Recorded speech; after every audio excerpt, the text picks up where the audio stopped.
तो जिस तरह से आपको पता है हमारे पास एंगुलर की लेक्चर सीरीज चल रही है और एंगुलर के अंदर हमने एंगुलर फॉर्म्स का कॉन्सेप्ट स्टार्ट कर लिया है, जो कि हमने प्रीवियस लेक्चर में एंगुलर फॉर्म्स को डिस्कस किया था।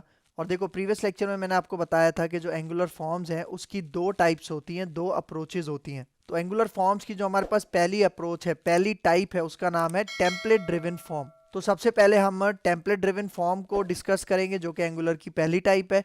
और जो दूसरी टाइप है वो है रिएक्टिव फॉर्म्स, उसको हम कवर करेंगे जब हमारा ये टेम्पलेट ड्रिवन फॉर्म का कॉन्सेप्ट कंप्लीट हो जाएगा।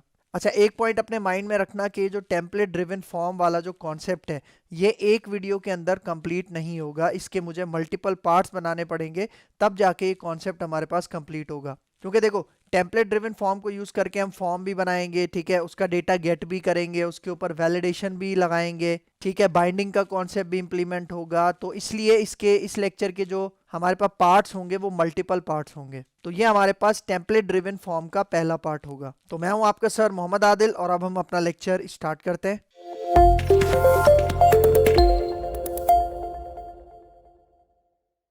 तो भाई देखो प्रीवियस लेक्चर में मैंने आपको टेम्पलेट ड्रिवन फॉर्म के बारे में कुछ पॉइंट्स बताए थे, कुछ थियरी बताई थी, ठीक है। तो अगर टेम्पलेट ड्रिवन फॉर्म का मैं दोबारा से थोड़ा सा ओवरव्यू आपको देता हूं, उसके बाद आएंगे इसके प्रैक्टिकल के ऊपर। तो यहाँ पे आ जाओ। अच्छा, इसकी थियरी के ऊपर आने से पहले यहाँ पे देखो हमारे पास कुछ प्री रेक्विजिट्स हैं। इसका मतलब अगर आप एंगुलर फॉर्म्स पढ़ रहे हो और उसके अंदर ये जो दो अप्रोचेज हैं उसको आप पढ़ रहे हो, तो उससे पहले आपको एंगुलर के ये वाले कॉन्सेप्ट बहुत अच्छे से क्लियर होने चाहिए। कौन कौन से कॉन्सेप्ट यहाँ पे देखो। सबसे पहला है आपके पास एंगुलर कंपोनेंट्स, और एंगुलर कंपोनेंट्स के अंदर आपको पता है कंपोनेंट क्लास आ जाती है, उसके अंदर HTML टेम्पलेट आ जाती है। तो एंगुलर कंपोनेंट्स का कॉन्सेप्ट बहुत अच्छे से आपको आना चाहिए। इसके अंदर क्लास के अंदर हम क्या काम करते हैं, HTML टेम्पलेट के अंदर क्या काम करते हैं, HTML टेम्पलेट का डेटा कंपोनेंट क्लास में किस तरह से एक्सेस करते हैं, और कंपोनेंट क्लास का डेटा HTML टेम्पलेट में किस तरह से एक्सेस करते हैं। तो ये वाली चीजें आपको पता होनी चाहिए, जो कि हमने प्रीवियस लेक्चर के अंदर कवर की हैं। और फिर देखो उसके बाद है टू वे डेटा बाइंडिंग, ठीक है। टू वे डेटा बाइंडिंग भी टेम्पलेट ड्रिवन फॉर्म के अंदर यूज की जाती है, ठीक है। तो टू वे डेटा बाइंडिंग का लेक्चर भी हम प्रीवियसली कवर कर चुके हैं, तो अगर किसी ने वीडियो नहीं देखी तो वो वाली वीडियो भी देख लेना। और फिर देखो टेम्पलेट रेफरेंस वेरिएबल, मतलब टेम्पलेट ड्रिवन फॉर्म के अंदर हमारे पास टेम्पलेट रेफरेंस वेरिएबल का भी कॉन्सेप्ट यूज होता है। इसकी भी वीडियो हमने बनाई हुई है इसी प्लेलिस्ट के अंदर। मतलब ये जो मैं आपको प्री रिक्विजिट्स बता रहा हूँ ना, इनकी सारी वीडियोस आपको हमारी इसी एंगुलर की प्लेलिस्ट के अंदर से मिल जाएंगी। तो ये प्री रिक्विजिट्स हैं, पहले आप इनको देखोगे तभी आपको ये जो अप्रोच है टेम्पलेट ड्रिवन फॉर्म ये अच्छे से समझ में आएगी, ठीक है। फिर आगे आ जाओ, अब आते हैं इसकी कुछ थ्योरी की बात करते हैं। तो देखो टेम्पलेट ड्रिवन फॉर्म्स में पहले क्या बता रहा है, template driven forms are best if you want to add a simple form to your application. For example login हो गया, कॉन्टैक्ट हो गया, या साइन अप फॉर्म हो गया।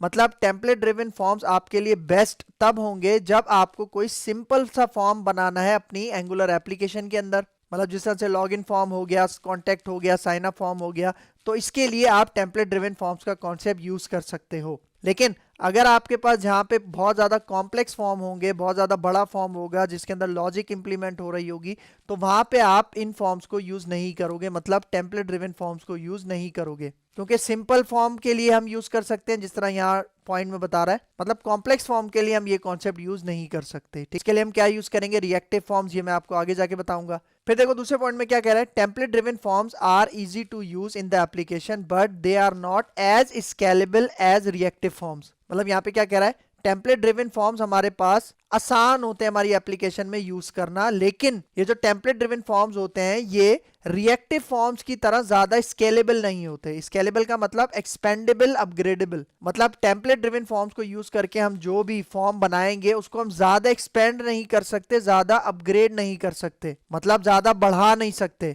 तो अगर इस तरह का काम करना है तो उसके लिए हम यूज करते हैं रिएक्टिव फॉर्म्स। फिर देखो next point, template driven forms are mainly used if your application requires a very basic form and logic. It can easily be managed in a HTML template. मतलब देखो यहाँ पे क्या कह रहा है, टेम्पलेट ड्रिवन फॉर्म जो होते हैं ना वो हम इसलिए यूज करते हैं कि जब हमें अपनी एप्लीकेशन के अंदर कोई बेसिक फॉर्म बनाना है या उसकी कोई बेसिक लॉजिक है, तब हम ये वाला अप्रोच यूज करते हैं, ठीक है। It can easily be manage in HTML template. मतलब यहाँ पे क्या कह रहा है कि जो टेम्पलेट ड्रिवन फॉर्म्स है इसका जो ज्यादातर काम है वो हम कहाँ करते हैं, अपनी HTML टेम्पलेट के अंदर करते हैं। लेकिन अगर आपको बेसिक फॉर्म बनाना है, सिंपल सा फॉर्म बनाना है, लॉजिक उसकी सिंपल है, तब आप इस कॉन्सेप्ट को यूज करोगे। ठीक हो गया। फिर आगे आ जाओ। अब यहाँ पे देखो टेम्पलेट ड्रिवन फॉर्म्स के बारे में कुछ और बता रहा है। Template driven forms is created using directives in the template. मतलब देखो मैंने क्या बताया था, टेम्पलेट ड्रिवन फॉर्म्स का ज्यादातर काम हम कहाँ करते हैं, अपनी HTML टेम्पलेट में करते हैं, तभी इसको क्या कहा जाता है, टेम्पलेट ड्रिवन फॉर्म्स कहा जाता है, क्योंकि इसका सारा काम HTML टेम्पलेट में होता है। तो यहाँ पे क्या कह रहा है कि टेम्पलेट ड्रिवन फॉर्म जो हम क्रिएट करते हैं वो हम डायरेक्टिव्स की मदद से क्रिएट करते हैं। डायरेक्टिव्स कौन कौन सी, जिस तरह एनजी फॉर्म हो गया, एनजी मॉडल हो गया, एनजी सबमिट हो गया, इसको हम देखेंगे इस लेक्चर में। फिर देखो next point, basic HTML validation can be used to validate the form fields, for example required, max length, min length, pattern। मतलब यहाँ पे क्या कह रहा है कि अगर टेम्पलेट ड्रिवन फॉर्म्स के अंदर आपको वैलिडेशन लगानी है ना, तो आप वही वैलिडेशन लगा सकते हो जो कि बेसिक HTML की वैलिडेशंस होती हैं। जिस तरह से आपने रिक्वायर्ड के एट्रीब्यूट के बारे में पढ़ा होगा, मैक्स लेंथ है, मिन लेंथ है, पैटर्न है जो कि हम रेगुलर एक्सप्रेशन के लिए यूज करते हैं। तो ये भी इसकी बहुत अच्छी बात है कि इसके अंदर हमें मैनुअली बहुत सारा काम नहीं करना पड़ता, जो चीजें हमें गिवन है हम उसी को यूज करके अपना काम कर लेते हैं। फिर देखो third point, in the case of custom validation directives can be use. ठीक है, वही बात कर रहा है कि भाई अगर बेसिक HTML वैलिडेशन आप यूज करते हो तब भी काम चल जाएगा, लेकिन अक्सर ऐसा होता है कि हमारे पास जो रिक्वायरमेंट है उसके लिए हमारे पास कोई बेसिक HTML वैलिडेशन मौजूद नहीं है, तो उसके लिए हम क्या करते हैं, कस्टम वैलिडेशन बनाते हैं। तो कस्टम वैलिडेशन कैसे बनाएंगे, हम डायरेक्टिव्स को यूज करके, इसको भी देखेंगे आगे जाके। फिर देखो next point, template driven forms are less explicit. भाई इसका क्या मतलब है, देखो एक्सप्लिसिट का मतलब है मैनुअल। मैनुअल मतलब कि टेम्पलेट ड्रिवन फॉर्म्स के अंदर हम मैनुअली काम बहुत कम से कम करते हैं। क्यों? क्योंकि जो बिल्ट इन चीजें हैं ना, जिस तरह से मैंने बताया था, डायरेक्टिव्स हैं, built in basic HTML validations हैं, हम इन्हीं को यूज करके सारा काम कर लेते हैं। ठीक हो गया। फिर देखो next point, they are created in HTML template. देखो वही बात जो मैंने अभी आपको बताई कि टेम्पलेट ड्रिवन फॉर्म्स का ज्यादातर काम, मतलब 90% काम हम कहाँ पे करते हैं, अपनी HTML टेम्पलेट के अंदर ही करते हैं। लेकिन जब हम उस फॉर्म को सबमिट करते हैं, उसका डेटा सबमिट करते हैं, तो उसके लिए हम कंपोनेंट क्लास का यूज करते हैं। फिर देखो next point, they are created by directives. देखो वही बात दोबारा बता रहा है कि हम ये डायरेक्टिव्स वगैरह जो एनजी फॉर्म है, एनजी मॉडल है, उन्हीं को यूज करके हम अपना टेम्पलेट ड्रिवन फॉर्म क्रिएट करते हैं। फिर आगे आ जाओ। अब देखो यहाँ पे क्या कह रहा है, इट वर्क्स लाइक एसिंक्रोनसली। भाई देखो अगर किसी ने एजेक्स पढ़ी है तो उसको पता होगा कि एसिंक्रोनस प्रोग्रामिंग क्या होती है। मतलब ये जो टेम्पलेट ड्रिवन फॉर्म्स के अंदर जब हम फॉर्म बनाते हैं, ठीक है, और उस फॉर्म को हम ट्रैक करते हैं, उसके डेटा को एक्सेस करते हैं, तो वो सारा काम एसिंक्रोनसली होता है। एसिंक्रोनसली मतलब जहां पे पेज रीलोडिंग का कॉन्सेप्ट नहीं होता, सिंक्रोनसली का मतलब जहां पे पेज रीलोडिंग का कॉन्सेप्ट होता है। और भी बहुत सारी चीजें हैं, सिर्फ यही कॉन्सेप्ट नहीं है, और भी बहुत सारी चीजें होती हैं एसिंक्रोनस और सिंक्रोनस के अंदर। तो अगर किसी को सिंक्रोनस प्रोग्रामिंग, एसिंक्रोनस के बारे में पता है तो उसे तो ये पॉइंट समझ में आ जाएगा, लेकिन किसी को नहीं पता तो सिंक्रोनस और एसिंक्रोनस का कॉन्सेप्ट भी अच्छे से कवर कर लो। ठीक हो गया। तो भाई देखो अब मैं आपको इसकी प्रैक्टिकल अप्रोच बताता हूं, मतलब टेम्पलेट ड्रिवन फॉर्म्स को यूज करके प्रैक्टिकली हम किस तरह से काम करेंगे। अब मैं आपको वो समझाता हूं डायग्राम की मदद से। तो आगे आ जाओ। तो भाई देखो प्रैक्टिकल अप्रोच पे हम किस तरह से काम करेंगे उसका मैं आपको डायग्राम यहाँ पे समझा रहा हूँ, इसको गौर से समझना है। ठीक है, यहाँ पे देखो क्या कह रहा है, जो भी हम फॉर्म बनाएंगे ना, भाई देखो एंगुलर के अंदर जब भी हम टेम्पलेट ड्रिवन फॉर्म का कॉन्सेप्ट यूज करके कोई फॉर्म बनाते हैं, ठीक है, तो क्या होता है, हमारे पास एक डायरेक्टिव होती है जिसका क्या नाम है, एनजी फॉर्म।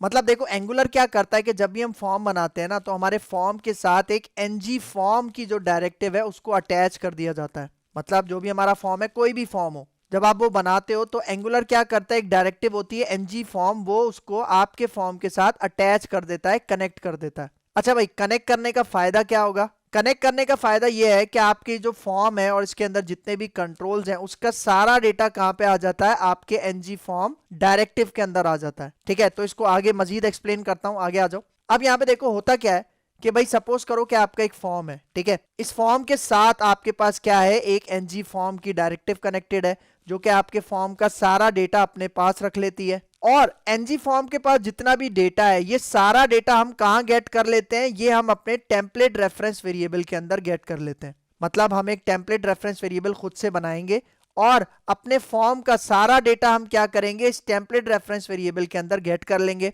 लेकिन ये टेम्पलेट रेफरेंस वेरिएबल के अंदर जो डेटा आएगा वो कौन ला के देगा, एनजी फॉर्म। और एनजी फॉर्म के अंदर डेटा कहां से आ रहा है, आपके फॉर्म से आ रहा है। तो एक बात याद रखना, आपके फॉर्म का जो भी डेटा एनजी फॉर्म आपके टेम्पलेट रेफरेंस वेरिएबल में डालता है, वो डेटा बेसिकली एक ऑब्जेक्ट की फॉर्म में स्टोर होता है। ठीक है, तो ये पॉइंट आपने अच्छे से याद रखना है। इसका मतलब कि आपका जो फॉर्म का सारा डेटा है, जितने कंट्रोल्स हैं उसके अंदर, जो भी वैल्यूज हैं, जितनी भी फॉर्म फील्ड्स हैं, वो सारी आपके इस टेम्पलेट रेफरेंस वेरिएबल के अंदर आके स्टोर हो जाती हैं। और स्टोर कैसे होती हैं, एक ऑब्जेक्ट की फॉर्म में स्टोर होती हैं। ठीक है, तो ये मैं आपको बता रहा हूं इसकी एक प्रैक्टिकल अप्रोच जो कि हम एंगुलर एप्लीकेशन के अंदर अभी करेंगे। ठीक है, अच्छा इसको मजीद और एक्सप्लेन करता हूं, मतलब ये और मजीद एक्सपेंड होता है। आगे आ जाओ। अब यहाँ पे देखो होता क्या है सपोज करो कि भाई मैंने एक फॉर्म बनाया है, ठीक है, और इस फॉर्म के अंदर मैंने 3 फील्ड्स बनाई हैं। कौन कौन सी? मैंने एक नेम के लिए टेक्स्ट बॉक्स बनाया, नेम के लिए कंट्रोल बनाया, मैंने एक एज के लिए टेक्स्ट फील्ड बनाई है, ठीक है, और फिर मैंने यहाँ पे एक ईमेल के लिए एक फील्ड बनाई है। मतलब मैं कह रहा हूँ मेरा फॉर्म 3 चीजों के ऊपर मुश्तमिल है, 3 चीजें उसके अंदर हैं जो मैं यूजर से लेना चाह रहा हूँ। तो अब हम काम पता है क्या करेंगे प्रैक्टिकली? भाई देखो, ये जो हर एक आपके पास फॉर्म फील्ड है ना, फॉर्म कंट्रोल है, इसके साथ हम एक डायरेक्टिव अटैच करेंगे। और वो कौन सी डायरेक्टिव होगी? NG model. मतलब हर एक एनजी मॉडल क्या करेगा? आपके फॉर्म के कंट्रोल को रिप्रेजेंट करेगा। मतलब सपोज करो कि ये वाला जो टेक्स्ट बॉक्स है नेम वाला, ये एनजी मॉडल के पास स्टोर होगा। सेम इसी तरह एज वाला एनजी मॉडल के पास स्टोर होगा, ईमेल वाला एनजी मॉडल के पास स्टोर होगा। तो आपने क्या करना है, हर एक फॉर्म के कंट्रोल के अंदर अलग अलग आपने क्या करना है, एनजी मॉडल को स्पेसिफाई करना है। ठीक है, एनजी मॉडल क्या करेगा? जो भी कंट्रोल है और जो भी उसका डेटा है वो एनजी मॉडल के पास आ जाएगा। और फिर क्या होगा? फिर आपके पास ये जितने भी एनजी मॉडल्स हैं और इनके अंदर जितना भी डेटा है वो सारा ग्रुप होके कहां पे स्टोर हो जाएगा? एनजी फॉर्म के अंदर स्टोर हो जाएगा। मतलब देखो, आपके पास यहाँ पे 3 कंट्रोल्स है ना, तो इन तीनों कंट्रोल्स का जो डेटा है वो एनजी मॉडल ग्रुप करके कहां पे सेंड कर देगा? एनजी फॉर्म डायरेक्टिव के अंदर सेंड कर देगा। और एनजी फॉर्म के अंदर से जो भी डेटा है वो हम कहां पे गेट कर लेंगे? अपने टेम्पलेट रेफरेंस वेरिएबल के अंदर गेट कर लेंगे। मतलब हो क्या रहा है कि हम अपने फॉर्म का डेटा टेम्पलेट रेफरेंस वेरिएबल में पास कर रहे हैं, लेकिन बीच में क्या हो रहा है कि जो फॉर्म के आपके पास फील्ड्स हैं उनका डेटा एनजी मॉडल में जा रहा है, और ये जितने भी एनजी मॉडल्स होंगे आपके फॉर्म के अंदर उन सबका डेटा ग्रुप करके एनजी फॉर्म में भेजा जाएगा। और एनजी फॉर्म का डेटा हम कहां ले लेंगे? अपने टेम्पलेट रेफरेंस वेरिएबल में ले लेंगे, एक ऑब्जेक्ट की फॉर्म में। ठीक है, तो ये डायग्राम आपको बहुत अच्छे से आपके माइंड में होनी चाहिए, क्योंकि जब हम प्रैक्टिकल करेंगे तो यही सारी चीजें हम इंप्लीमेंट करेंगे। ठीक है, अब देखो most important point, note must add name attribute to each and every form control. मतलब देखो भाई, आपको पता है ना, जब भी हम फॉर्म बनाते हैं उसके अंदर जितने भी कंट्रोल्स होते हैं उसके अंदर हम नेम का एट्रीब्यूट लगाते हैं। नेम का एट्रीब्यूट क्यों लगाते हैं? ताकि उस कंट्रोल को, उस फील्ड को हम उसी के नाम से गेट कर सकें। तो भाई देखो, जब आप एनजी मॉडल लगाओगे ना अपने टेक्स्ट बॉक्सेस के ऊपर, अपने फॉर्म कंट्रोल्स के ऊपर, तो एनजी मॉडल के साथ साथ आपको नेम एट्रीब्यूट भी लाजमी स्पेसिफाई करना है इन फॉर्म कंट्रोल्स के अंदर। क्योंकि अगर आप नेम एट्रीब्यूट स्पेसिफाई नहीं करोगे तो आपके पास एरर आएगा, और एरर के अंदर भी ये बात आपको बताएगा कि भाई आपने नेम एट्रीब्यूट स्पेसिफाई नहीं किया। क्योंकि एनजी मॉडल जो आपके फॉर्म का डेटा एक्सेस करता है, जो कंट्रोल्स का डेटा एक्सेस करता है, वो नेम एट्रीब्यूट की मदद से करता है। और फिर जब एनजी मॉडल डेटा एक्सेस कर लेता है, वो सारा डेटा ग्रुप की फॉर्म में कहां भेज देता है? एनजी फॉर्म को। ठीक है, तो ये पॉइंट आपने अपने माइंड में रखना है। फिर आगे आ जाओ। अब यहाँ पे देखो एक और important point, controls can be added to the form using the NG model directive. मतलब देखो यहाँ पे क्या कह रहा है, आपके फॉर्म के जितने भी कंट्रोल्स हैं उनको एनजी फॉर्म के अंदर किस तरह से गेट किया जाता है? एनजी मॉडल को यूज करके। मतलब आपका जो फॉर्म है उसके अंदर जितने भी कंट्रोल्स हैं, उसका जितना भी डेटा है, वो एनजी मॉडल की मदद से क्या किया जाता है? गेट किया जाता है, और फिर फर्दर उसको एनजी फॉर्म में भेजा जाता है, और फर्दर फिर हम उसे किसी वेरिएबल के अंदर गेट कर लेते हैं। ठीक हो गया? तो अब आते हैं अपने विजुअल स्टूडियो कोड में और इसका प्रैक्टिकल इंप्लीमेंट करते हैं। ठीक है, तो भाई यहाँ पे देखो मैं अपने विजुअल स्टूडियो कोड के अंदर आ चुका हूँ, और यहाँ पे देखो मैंने डॉक्यूमेंट्स के अंदर जो एंगुलर प्रोजेक्ट्स का फोल्डर बनाया था वो मैंने अपने यहाँ पे ओपन किया हुआ है विजुअल स्टूडियो कोड के अंदर। तो अब ये जो टेम्पलेट ड्रिवन फॉर्म्स का कॉन्सेप्ट है, इसको समझाने के लिए मैं यहाँ पे एक फ्रेश प्रोजेक्ट बना रहा हूँ। ठीक है, तो अपने टर्मिनल में आते हैं। यहाँ पे देखो, तो अभी देखो मैं यहाँ पे कहाँ पे हूँ? एंगुलर प्रोजेक्ट्स के अंदर हूँ, और यहाँ पे मैं एक फ्रेश एंगुलर प्रोजेक्ट बनाऊंगा। तो उसके लिए मैं यहाँ पे एनजी फिर न्यू, और अपने इस प्रोजेक्ट का नाम मैं यहाँ पे लिख देता हूँ माई फॉर्म। ठीक है, क्या नाम रख रहा हूँ यहाँ पे? My form. ठीक है, तो यहाँ पे आके मैं इसको एंटर करता हूँ। ठीक है, तो यहाँ पे देखो हमसे पूछ रहा है कि आपको राउटिंग चाहिए। मैं कहता हूँ नहीं, राउटिंग मुझे अभी फिलहाल नहीं चाहिए। और फिर कह रहा है आपको सीएसएस कौन सी चाहिए, मतलब स्टाइल शीट कौन सी चाहिए। मैं कहता हूँ सीएसएस। एंटर करते हैं, और अब देखो ये वर्किंग यहाँ पे स्टार्ट हो जाएगी। तो ये थोड़ा सा टाइम लेगा, तब तक हम वेट करते हैं। ठीक है, देखो आपको यहाँ पे नजर आ रहा होगा पैकेजेस इंस्टॉल्ड सक्सेसफुली, मतलब हमारा प्रोजेक्ट यहाँ पे सक्सेसफुली क्रिएट हो चुका है। और यहाँ पे देखो लेफ्ट साइड में आपको नजर आ रहा होगा यहाँ पे माई फॉर्म। ठीक है, इसको ओपन करके दिखाता हूँ। तो देखो जो भी डायरेक्टरीज वगैरह थी, जो भी हमारे पास ऐप कंपोनेंट था, वो इसके अंदर यहाँ पे आ चुका है। तो भाई देखो अब मुझे क्या करना है, यहाँ पे देखो टर्मिनल में मैं इस प्रोजेक्ट के अंदर आता हूँ जिसका मैंने नाम रखा है माई फॉर्म। तो मैं यहाँ पे CD लिखता हूँ, और CD के बाद मैं यहाँ पे अपने प्रोजेक्ट का नाम दे देता हूँ माई फॉर्म। ठीक है, एंटर करते हैं, तो ये इसके अंदर आ जाएगा। और अब यहाँ पे मैं इसको रन करके आपको दिखाता हूँ। ठीक है, तो अपनी इस एप्लीकेशन को रन करने के लिए यहाँ पे मैं लिख देता हूँ ng सर्व। एंटर करते हैं। ठीक है, तो ये थोड़ा सा टाइम लेगा, जब तक ये रन हो जाए तब तक हम वेट करते हैं। ठीक है, तो यहाँ पे देखो हमारी एप्लीकेशन लोकल होस्ट पे रन हो चुकी है। ठीक है, ब्राउजर पे आते हैं। ठीक है। और यहाँ पे देखो आपको नजर आ रहा है ये जो एंगुलर का होम पेज होता है ये अभी हमें नजर आ रहा है, लेकिन ये मुझे फिलहाल नहीं चाहिए। ठीक है, तो मैं इसको यहाँ से रिमूव कर देता हूँ। और ये कहाँ से आ रहा है, ये आ रहा है हमारी जो ऐप कंपोनेंट की HTML फाइल है। ठीक है, देखो इसके अंदर ये जो सारा कोड है यही हमें यहाँ पे ब्राउजर पे नजर आ रहा है। ठीक है, तो इस सबको मैं आपसे रिमूव कर दूंगा क्योंकि मुझे यहाँ पे एक फॉर्म बनाना है। ठीक है, इसको मैं रिमूव कर देता हूँ। ठीक है, और अब अगर मैं आपको इसका रिजल्ट दिखाऊं तो ये बिल्कुल एम्प्टी हो जाएगा। ठीक हो गया।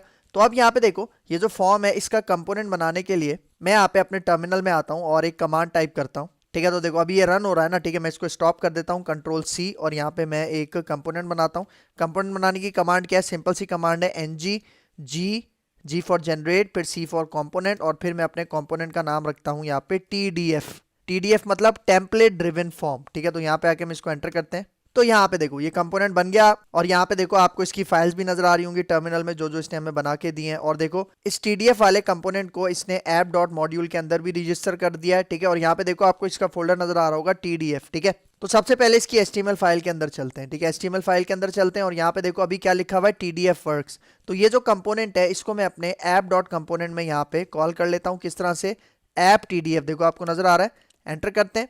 मतलब देखो ये जो मेरा TDF वाला कंपोनेंट था इसको मैंने अपनी ऐप कंपोनेंट की HTML फाइल के अंदर ऐड कर दिया। तो अब मुझे रिजल्ट क्या नजर आएगा, जो भी हमारे पास TDF कंपोनेंट के अंदर नजर आ रहा है जिसके अंदर क्या लिखा है, TDF वर्क्स। ठीक है, तो अब यहाँ पे आता हूँ, इसको दोबारा मैं ng सर्व करता हूँ अपने टर्मिनल के अंदर और इस एप्लीकेशन को रन करते हैं। ठीक है, तो यहाँ पे देखो हमारी एप्लीकेशन लोकल उस पर दोबारा रन हो चुकी है। अगर मैं इसका रिजल्ट दिखाऊं ब्राउजर पे, इसको रिफ्रेश करते हैं। ठीक है, तो यहाँ पे देखो आपको क्या नजर आ रहा है, TDF वर्क्स। ठीक है, तो अब मुझे यहाँ पे इसके अंदर फॉर्म बनाना है। ठीक है, अच्छा एक बात मैं आपको बताता जाऊं, जो मैं फॉर्म बनाऊंगा उसके लिए मैं बूटस्ट्रैप यूज करूंगा। ठीक है, मतलब बूटस्ट्रैप को यूज करके जो हमारा फॉर्म होता है वो काफी अट्रैक्टिव होता है। तो मैं यहाँ पे बूटस्ट्रैप का CDN लिंक उठा लेता हूँ। कहाँ से, अपने गूगल से। ठीक है, तो यहाँ पे आ जाओ। ठीक है, गूगल पे चलते हैं चाहिए, और यहाँ पे आके मैं इसके अंदर क्या देता हूँ, गेट बूटस्ट्रैप आपने लिखना है। ठीक है, गेट बूटस्ट्रैप यहाँ पे लिखते हैं। ठीक है, और यहाँ पे देखो आपको getbootstrap.com की वेबसाइट नजर आ रही है, आपने इसके ऊपर क्लिक करना है। ठीक है, क्लिक करने के बाद आपने यहाँ पे जाना है, देखो आपको डाउनलोड नजर आ रहा होगा। ठीक है, आपने डाउनलोड के ऊपर क्लिक करना है, और जैसे ही क्लिक करोगे यहाँ पे देखो हमें फाइल्स डाउनलोड नहीं करनी, हमें लिंक उठाना है। ठीक है, तो यहाँ पे देखो आपको CDN लिंक नजर आ रहा होगा। ठीक है, देखो आपने ये पूरी लाइन यहाँ से लेके यहाँ तक, ये पूरी लाइन आपने यहाँ से कॉपी करनी है।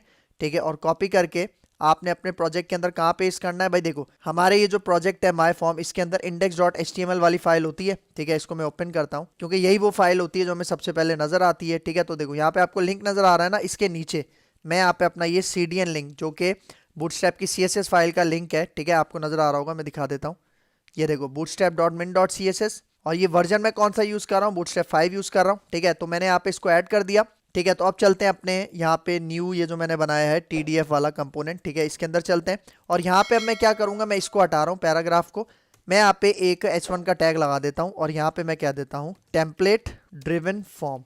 ठीक हो गया, और यहाँ पे अब मैं पूरा अपना फॉर्म बनाऊंगा। ठीक है, अच्छा फॉर्म जो मैं बनाऊंगा वो मैं बनाऊंगा बूटस्ट्रैप का जो ग्रिड सिस्टम होता है, मतलब कंटेनर्स होते हैं, रोज एंड कॉलम्स होते हैं, उसको यूज करके मैं यहाँ पे बनाऊंगा। ठीक है, तो यहाँ पे आ जाओ, मैं सबसे पहले यहाँ पे कंटेनर का एक डिव बना लेता हूँ। ठीक है, कंटेनर क्लास जो कि बूटस्ट्रैप की क्लास है, और फिर उसके बाद मैं एक रो बना लेता हूँ इसके अंदर, तो ये रो का डिव आ गया। और फिर मैं यहाँ पे फॉर एग्जाम्पल 4 कॉलम्स ले रहा हूँ, मतलब मैं 4 कॉलम पे अपना फॉर्म बनाना चाह रहा हूँ। तो यहाँ पे मैं कह देता हूँ कॉल MD4। ठीक है, एंटर करते हैं, और इसके अंदर मैं क्या करूंगा, अपना पूरा फॉर्म बनाऊंगा। ठीक हो गया, तो सबसे पहले मैं यहाँ पे फॉर्म का टैग ले लेता हूँ। ठीक है, फॉर्म का टैग मैंने यहाँ पे ले लिया, एक्शन की अभी हमें जरूरत नहीं है। ठीक है, इसको मैं हटा देता हूँ, और इसके अंदर मैं 3 फील्ड्स बनाऊंगा, नेम, एज और ईमेल के लिए। तो उसके लिए मैं यहाँ पे फॉर्म ग्रुप का यूज करूंगा। ठीक है, फॉर्म ग्रुप का मैं यहाँ पे यूज करूंगा। ठीक है, तो मैं यहाँ पे एक डिव बना लेता हूँ जिसके ऊपर क्लास कौन सी होगी, फॉर्म ग्रुप। ठीक है, देखो ये आ गई, और इसके अंदर सबसे पहले मैं लेबल बनाता हूँ। ठीक है, और लेबल बनाऊंगा मैं नेम के लिए, तो यहाँ पे मैं इसको कह देता हूँ एंटर नेम। ठीक हो गया, और उसके बाद यहाँ पे मैं इसका टेक्स्ट बॉक्स बना लेता हूँ, तो यहाँ पे मैं कहता हूँ इनपुट कॉलन टेक्स्ट लिख के यहाँ पे एंटर करते हैं, तो ये शॉर्टकट है। ठीक है, देखो अभी मैं इसका नेम सेट कर देता हूँ, नेम मैं सेट कर देता हूँ नेम, और इसका प्लेस होल्डर भी मैं सेट कर देता हूँ, प्लेस होल्डर के अंदर मैं लिख देता हूँ एंटर नेम। और मैंने आपको एक चीज़ बहुत ज़्यादा इंपॉर्टेंट बताई थी कि हमने ng मॉडल लगाना है, ng मॉडल डायरेक्टिव जो मैंने अभी आपको डायग्राम में समझाई। ठीक है, तो ng मॉडल आपने यहाँ पे इस तरह से इसको लगाना है। ठीक हो गया, तो इस तरह से ये क्या बना, हमारे पास एक फॉर्म ग्रुप बन गया। और मैंने आपको बताया था जिस टेक्स्ट बॉक्स पे आप ng मॉडल लगाओगे वहां पे आपको ये नेम का एट्रीब्यूट भी लाजमी लगाना है। अच्छा एक और बहुत इंपॉर्टेंट पॉइंट, भाई देखो हम जब भी यहाँ पे एंगुलर फॉर्म्स के साथ काम करते हैं ना, तो हमें फॉर्म मॉड्यूल को ऐड करना पड़ता है। अभी तक हमने फॉर्म मॉड्यूल को ऐड नहीं किया अपनी इस एंगुलर एप्लीकेशन के अंदर। तो हम क्या करते हैं, यहाँ पे देखो ये जो ऐप की मॉड्यूल फाइल होती है, ठीक है, हम इसके अंदर चलते हैं। ठीक है, app.moduleFile.ts। ठीक है, तो इसके अंदर यहाँ पे देखो मैं यहाँ पे इंपोर्ट करूंगा फॉर्म्स मॉड्यूल, ठीक है। ये लाजमी आपने करना है, अदरवाइज आपका काम नहीं होगा, ठीक है। फॉर्म्स मॉड्यूल, और इसको मुझे कहाँ से एक्सेस करना है, इसको मुझे एक्सेस करना है यहाँ पे इस तरह से एंगुलर @एंगुलर यहाँ पे लिखना है, और फिर स्लैश करके यहाँ पे आप लिखोगे फॉर्म्स, ठीक है। तो इसके अंदर से, इस मॉड्यूल के अंदर से मैंने यहाँ पे क्या निकाल लिया, अपना फॉर्म्स मॉड्यूल, ठीक है। और अब इस फॉर्म मॉड्यूल को रजिस्टर कहाँ पे करवाना है, ये देखो इंपोर्ट्स के अंदर जहाँ पे ब्राउजर मॉड्यूल लिखा है ना, इसके नीचे कॉमा लगा के इसके नीचे आपने यहाँ पे लिखना है अपना फॉर्म्स मॉड्यूल। तो इस तरह से फॉर्म्स मॉड्यूल क्या हो गया, रजिस्टर हो गया। क्योंकि भाई देखो, अगर आप फॉर्म मॉड्यूल को यहाँ पे इंपोर्ट नहीं करोगे ना, तो ये जो आप एनजी मॉडल यूज कर रहे हो, एनजी फॉर्म यूज करेंगे अभी हम, वो हम यूज नहीं कर पाएंगे। तो ये वाला जो स्टेप मैंने आपको बताया, ठीक है, ये वाला स्टेप ये बहुत ज्यादा इंपॉर्टेंट है, और इसके लिए आपको यहाँ पे ये वाली लाइन लाजमी इंपोर्ट करनी है, ठीक है। तो फिर अब यहाँ पे आ जाओ, देखो अभी मैंने यहाँ पे क्या बना लिया, अभी मैंने यहाँ पे नेम के लिए फॉर्म ग्रुप बना लिया, ठीक है। और उसके अंदर आप देखो मैंने नेम लगा दिया, प्लेस होल्डर एनजी मॉडल लगा दिया, ठीक है। तो अब मैं यहाँ पे इसी तरह से 2 और फॉर्म ग्रुप बनाता हूँ, ठीक है। तो यहाँ से हम इसको कॉपी करते हैं, नीचे पेस्ट करते हैं, और मैं देखो अब यहाँ पे कह रहा हूँ कि एंटर एज, ठीक है। ये एज के लिए होगा, इसका हम नेम सेट कर देते हैं एज, ठीक है। और इसकी जो इनपुट टाइप होगी वो होगा नंबर, ठीक है। इनपुट टाइप हो गया इसका नंबर, और यहाँ पे देखो, यहाँ पे मैं इसको कहता हूँ एंटर एज, और इसके ऊपर भी एनजी मॉडल लगा रहेगा, ठीक है। फिर यहाँ पे देखो एक और तीसरा फॉर्म ग्रुप मैं यहाँ पे ऐड करता हूँ, और ये मैं बनाऊंगा ईमेल के लिए। तो इसको मैं कह देता हूँ यहाँ पे एंटर ईमेल, इसका हम नेम सेट कर देते हैं ईमेल, और इसका जो प्लेस होल्डर है वो भी हम सेट कर देते हैं ईमेल, एंटर ईमेल, ठीक है। तो देखो तीनों टेक्स्ट बॉक्सेस पे अभी क्या लगा हुआ है, एनजी मॉडल। और मैंने आपको क्या बताया था, एनजी मॉडल इन तीनों का डेटा, मतलब तीनों टेक्स्ट बॉक्स का डेटा ग्रुप करके कहाँ पे भेजेगा, देखो यहाँ पे अब मैं एक टेम्पलेट रेफरेंस वेरिएबल बनाता हूँ, ठीक है। किस तरह से, इस तरह से, और इसका मैं नाम रखता हूँ न्यू फॉर्म, ठीक है। और इसके अंदर मैं यहाँ पे पास कर दूंगा हमारा ये जो एनजी फॉर्म का डायरेक्टिव था। भाई देखो मैंने आपको क्या बताया था कि जितने भी टेक्स्ट बॉक्सेस हैं इनके ऊपर एनजी मॉडल लगे हुए हैं ना, ये जितने भी टेक्स्ट बॉक्सेस है इनका डेटा एनजी मॉडल कहाँ पे पास करेगा, वो पास करेगा हमारे पास एनजी फॉर्म में। और एनजी फॉर्म से लेकर मैं डेटा कहाँ पे स्टोर कर दूंगा, अपने इस टेम्पलेट रेफरेंस वेरिएबल के अंदर, जिसका नाम मैंने क्या रखा है, न्यू फॉर्म। तो आपको पता है टेम्पलेट रेफरेंस वेरिएबल जब भी आप बनाते हो उससे पहले आप क्या लगाते हो, हैश लगाते हो। बाकी न्यू फॉर्म की जगह आप नाम अपना कुछ भी रख सकते हो, ठीक हो गया। अच्छा अब मुझे यहाँ पे बनाना है एक बटन, ठीक है। तो बटन बनाने के लिए यहाँ पे देखो मैं यहाँ पे कह लेता हूँ इनपुट, ठीक है। सबमिट बटन बना लेते हैं, ठीक है। तो यहाँ पे मैंने कह दिया इसको सबमिट, और इसको यहाँ पे मैं वैल्यू भी पास कर देता हूँ सबमिट, और इसके ऊपर वो जो बूटस्ट्रैप की क्लासेस होती हैं वो भी मैं अप्लाई कर लेता हूँ, ठीक है। बीटीएन अप्लाई कर देता हूँ, और इसके साथ मैं बीटीएन प्राइमरी अप्लाई कर लेता हूँ, ठीक है। अच्छा एक चीज़ और, आपको पता है जो बूटस्ट्रैप के टेक्स्ट बॉक्सेस होते हैं उसके ऊपर एक और क्लास लगती है, ठीक है। और वो क्लास कौन सी होती है मैं आपको बता देता हूँ, वो क्लास होती है फॉर्म कंट्रोल, ठीक है, जो कि इसको बूटस्ट्रैप का टेक्स्ट बॉक्स बना लेता है, ठीक है। तो देखो ये क्लास मैं कॉपी करके मेरे पास जितने भी टेक्स्ट बॉक्सेस हैं उनके अंदर मैं यहाँ पे इसको पेस्ट कर देता हूँ, ठीक है। ये देखो आपको नजर आ रहा होगा, ठीक है, यहाँ पे मैंने इसको पेस्ट कर दिया, ठीक है। तो अब इसको सेव करते हैं और इसका रिजल्ट मैं आपको दिखाता हूँ ब्राउजर में। तो यहाँ पे देखो ये आपको नजर आ रहा है, ये देखो ये हेडिंग है टेम्पलेट ड्रिवन फॉर्म, और यहाँ पे देखो मैंने कंटेनर के अंदर अपना फॉर्म बनाया था, रोज के अंदर बनाया था, शुरू के 4 कॉलम पे बनाया था। तो देखो ये आपको नजर आ रहा है। अच्छा इस फॉर्म को थोड़ा सा हम सेट करते हैं, यहाँ पे देखो इसका जो सबमिट बटन है ये बिल्कुल चिपका हुआ है ईमेल वाले टेक्स्ट बॉक्स के साथ, इसको थोड़ा सेट करते हैं, ठीक है। तो यहाँ पे मैं इसको एक BR यहाँ पे लगा देता हूँ, ठीक है। BR यहाँ पे लगाते हैं, सेव करते हैं, ब्राउजर पे आते हैं, ठीक है। तो ये देखो थोड़ा सा नीचे हो गया। अच्छा एक काम और करते हैं, जो सबमिट बटन है ना इसको पूरे 4 कॉलम्स पे स्ट्रेच करते हैं, ठीक है। जिस तरह हमारा ये ईमेल, एज और नेम वाला टेक्स्ट बॉक्स 4 कॉलम पे स्ट्रेच हुआ हुआ है ना, उसी तरह ये जो सबमिट का बटन है इसको भी मैं 4 कॉलम पे स्ट्रेच करता हूँ। किस तरह से स्ट्रेच करेंगे, यहाँ पे देखो ये वाला जो आपका बटन है आपने इसको यहाँ से कट करना है, ठीक है। और यहाँ पे आपने एक डिव बनाना है, ठीक है। और इस डिव के ऊपर एक बूटस्ट्रैप की क्लास अप्लाई करनी है जिसका क्या नाम है, d-grid, ठीक है। और इसके अंदर आपका वो जो बटन है वो आप पास कर दोगे, ठीक है। तो जो डी ग्रिड है इससे लगाने से क्या होगा कि आपके जो बटन है ये पूरे 4 कॉलम पे स्ट्रेच हो जाएगा, ठीक है। तो इसको सेव करते हैं, इसका रिजल्ट आपको ब्राउजर पे दिखाता हूँ, ठीक है। तो ये देखो ये पूरे 4 कॉलम पे स्ट्रेच हो गया, मतलब जिस तरह से आपके टेक्स्ट बॉक्सेस हैं उसी तरह से आपका बटन शो हो रहा है। और देखो ये जो टेम्पलेट ड्रिवन फॉर्म है ना इसको भी मैं 4 कॉलम्स के अंदर लेकर आता हूँ, ठीक है। तो उसके लिए मैं क्या करता हूँ, यहाँ पे देखो ये जो हमारे पास टेम्पलेट ड्रिवन फॉर्म वाली हेडिंग है इसको मैं यहाँ से कट करता हूँ, और इसको मैं ले आता हूँ अपने 4 कॉलम्स के अंदर, ठीक है। और यहाँ पे मैं एक डिव बनाता हूँ, और डिव के अंदर मैं इस h1 को पेस्ट करता हूँ, और इस डिव के ऊपर मैं कुछ क्लासेस लगाता हूँ, ठीक है। सबसे पहले मैं एक क्लास लगाता हूँ कलर की, वो है BG प्राइमरी, और इसकी पैडिंग बढ़ाने के लिए यहाँ पे मैं इसको क्या देता हूँ, फॉर एग्जाम्पल P3, ठीक है। और इसके ऊपर मैं टेक्स्ट सेंटर की क्लास भी लगा देता हूँ ताकि ये सेंटर में आ जाए, ठीक है। इसको सेव करते हैं, ब्राउजर पे आते हैं, इसका रिजल्ट आपको दिखाता हूँ। तो ये देखो आपको नजर आ रहा है टेम्पलेट ड्रिवन फॉर्म। अच्छा ये H1 है ना इसलिए ये 2 लाइंस में आ रहा है, मैं ना इसको H2 में कन्वर्ट कर देता हूँ ताकि ये एक ही लाइन में हमारे पास जो हेडिंग है वो हमें यहाँ पे देखो इस तरह से डिस्प्ले हो। ठीक है, देखो ये मैंने फॉर्म बना लिया है। ठीक है, अब मैं क्या चाह रहा हूँ कि भाई जब मैं इस फॉर्म को सबमिट करूंगा तो इसका डेटा मुझे डिस्प्ले करवाना है। ठीक है, फॉर एग्जांपल मैं कहता हूँ इसका डेटा मुझे डिस्प्ले करवाना है हमारे कंसोल में। तो भाई उसके लिए क्या होगा, देखो मैंने आपको बताया ना कि जहां जहां आपने एनजी मॉडल लगाया है, ठीक है, एनजी मॉडल क्या करेगा, उन सारे टेक्स्ट बॉक्सेस का डेटा कहाँ पे डाल देगा, एनजी फॉर्म में। और एनजी फॉर्म से वो डेटा कहाँ चला जाएगा, न्यू फॉर्म के टेम्पलेट वेरिएबल में। तो अब मुझे क्या करना है, अब मुझे अपने इस फॉर्म को सबमिट करवाना है। ठीक है, तो भाई यहाँ पे देखो सबमिट के लिए यहाँ पे मैं एक डायरेक्टिव यूज करूंगा जिसका नाम है एनजी सबमिट। और इस एनजी सबमिट के ऊपर मैं अपना एक कस्टम फंक्शन, कस्टम मेथड पास करूंगा जिसका क्या नाम है, सेव। ठीक है, देखो अभी यहाँ पे सेव पे एरर इसलिए आ रहा है क्योंकि अभी तक ये मैंने बनाया नहीं है। ठीक है, इसको मैं बनाऊंगा अपनी कंपोनेंट क्लास के अंदर। ठीक है, तो भाई देखो मैं कह रहा हूँ जब भी मैं अपना ये फॉर्म सबमिट करूंगा तो हमारे पास ये वाला मेथड चलेगा सेव, और इसके अंदर ना मैं कुछ पैरामीटर पास करूंगा। और वो पैरामीटर क्या होगा, वो पैरामीटर होगा बेसिकली हमारा ये जो न्यू फॉर्म वाला टेम्पलेट वेरिएबल है ना, हैश हटा दो, हैश की जरूरत नहीं है। मतलब देखो ये जो मैंने न्यू फॉर्म बनाया था ना, इसके अंदर हमारे फॉर्म का सारा डेटा है, वो मैं कहाँ पे डाल रहा हूँ, वो मैं डाल रहा हूँ एज अ पैरामीटर। कहाँ डाल रहा हूँ, अपने इस सेव फंक्शन को। ठीक है, तो अब मैं क्या करता हूँ, ये सेव वाला जो फंक्शन है ये मैं बना लेता हूँ। तो मैं इसको बनाऊंगा कहाँ पे, ये देखो ये जो TDF वाला कंपोनेंट है इसकी TS फाइल में चलते हैं। ठीक है, तो यहाँ पे अब मैं ये बना लूंगा। इसका मैंने नाम क्या रखा था, इसका मैंने नाम रखा था सेव। ठीक है, सेव रखा था, और ये पैरामीटराइज है। ठीक है, तो मैं इसका एक पैरामीटर यहाँ पे बना देता हूँ, मैं कहता हूँ डेटा, बल्कि इसको हम कहते हैं फॉर्म डेटा। और इसकी डेटा टाइप मैं यहाँ पे रख देता हूँ एनी।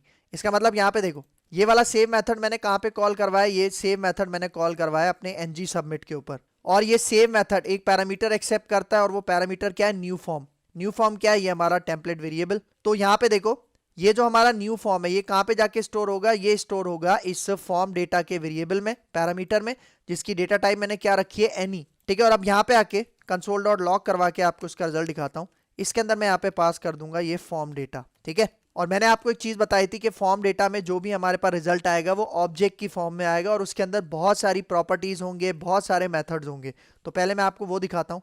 ठीक है, तो अब इसको सेव करते हैं, ब्राउजर में आते हैं, इसका मैं आपको रिजल्ट दिखाता हूँ। ठीक है, इसको एक दफा रिफ्रेश भी करते हैं, और रिफ्रेश करने के बाद राइट क्लिक करता हूँ मैं, इंस्पेक्ट पे चलते हैं, और इंस्पेक्ट पे चलने के बाद मैं अपना कंसोल यहाँ पे ओपन कर लेता हूँ। ठीक है, देखो अभी आपको यहाँ पे कुछ भी नजर नहीं आ रहा, तो मैं क्या करता हूँ, यहाँ पे देखो अब इसके अंदर डेटा देता हूँ। ठीक है, मैं यहाँ पे अपना नाम देता हूँ आदिल, एज में दे देता हूँ सच्ची वाली 29, और यहाँ पे मैं अपनी ईमेल दे देता हूँ ये। ठीक हो गया, ये मेरी ईमेल आ गई, तीनों चीजें आ गई। अब देखो अब जैसे ही मैं सबमिट करूंगा तो आप रिजल्ट देखना, ये देखो जैसे मैंने सबमिट किया तो देखो एनजी फॉर्म रिटर्न हुआ, क्योंकि मैंने बताया था ना एनजी फॉर्म के थ्रू डेटा हमारे पास पास हो रहा होता है ऑब्जेक्ट के अंदर। तो देखो एनजी फॉर्म को मैं ओपन करता हूं तो ये देखो वो जो मैंने ऑब्जेक्ट अपना कंसोल डॉट लॉग करवाया था, देखो उसके अंदर कितनी सारी चीजें आपको यहाँ पे नजर आ रही हैं, देख रहे हो, बेशुमार प्रॉपर्टीज हैं, मेथड्स हैं। तो हमें यहाँ पे कहाँ चलना है, देखो हमें चलना है यहाँ फॉर्म पे। ठीक है, तो मैं फॉर्म को ओपन करता हूँ, ये देखो फॉर्म के अंदर देखो आपको कंट्रोल नजर आ रहे हैं, कितने कंट्रोल्स हैं, 3 कंट्रोल्स हैं, नेम हो गया, एज हो गया, ईमेल हो गया। तो अब नीचे आ जाओ, यहाँ पे आपको एक वैल्यू मिलेगा, देखो वैल्यू की एक प्रॉपर्टी मिल रही है, मैं इसको ओपन करता हूँ, एक्सपेंड करता हूँ,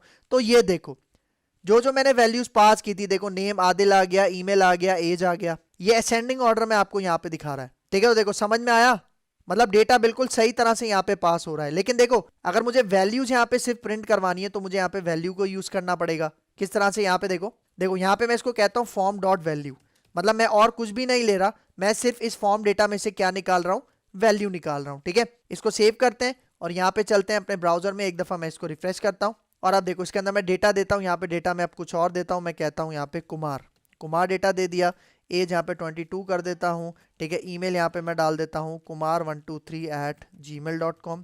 ठीक हो गया, अब मैं सबमिट करता हूँ, आप रिजल्ट देखना। तो ये देखो रिजल्ट नजर आ रहा है, देखो नेम कुमार है, एज 22 है, और ईमेल बिल्कुल सही तरह आपको यहाँ पे डेटा वो दिखा रहा है। तो इस तरह से हम क्या करते हैं, इस तरह से हम टेम्पलेट ड्रिवन फॉर्म को यूज करके अपने फॉर्म की हैंडलिंग करते हैं, मतलब फॉर्म को सबमिट करते हैं। और सबमिट करने के बाद किस तरह से डेटा एक्सेस किया वो मैंने आपको यहाँ पे बताया। अच्छा आप ना देखो जरूरी नहीं है आप यहाँ पे फॉर्म डॉट वैल्यू यहाँ पे इस तरह से लिखो, आप अगर यहाँ से इसको हटा देते हो, ठीक है, फॉर्म डॉट वैल्यू आप यहाँ से इस तरह से हटा दो। देखो इसको मैं कमेंट करता हूँ, ठीक है, इसको मैं कमेंट कर देता हूँ, और यहाँ पे मैं डायरेक्ट इस तरह से फॉर्म डेटा पास करता हूं। तो उसके लिए मुझे क्या करना पड़ेगा, यहाँ पे देखो देखो जहां पे मैंने ये सेव का मेथड यहाँ पे बनाया, इसके साथ अब मैं यहाँ पे न्यू फॉर्म डॉट वैल्यू मैं यहाँ पे पास कर देता हूं। तो इसका मतलब यहाँ से मेरे पास सिर्फ वैल्यूज ही सबमिट होंगी हमारे सेम वाले फॉर्म को। ठीक है, तो यहाँ पे देखो यहाँ पे अब हमें सिर्फ क्या नजर आएंगी, वैल्यूज नजर आएंगी। तो इसको सेव करता हूँ, इसका रिजल्ट आपको दिखाता हूँ। ठीक है, ब्राउजर पे आके इसको रिफ्रेश करते हैं, ठीक हो गया। तो इसके अंदर मैं डेटा दे देता हूँ, डेटा अपना ही दे देता हूँ मैं यहाँ पे, ठीक है। और यहाँ पे एज डाल देते हैं, ईमेल डाल देते हैं, ठीक है। तो देखो अब सबमिट करता हूँ, तो ये देखो अभी भी डेटा बिल्कुल उसी तरह से आ रहा है जिस तरह से पहले आ रहा था।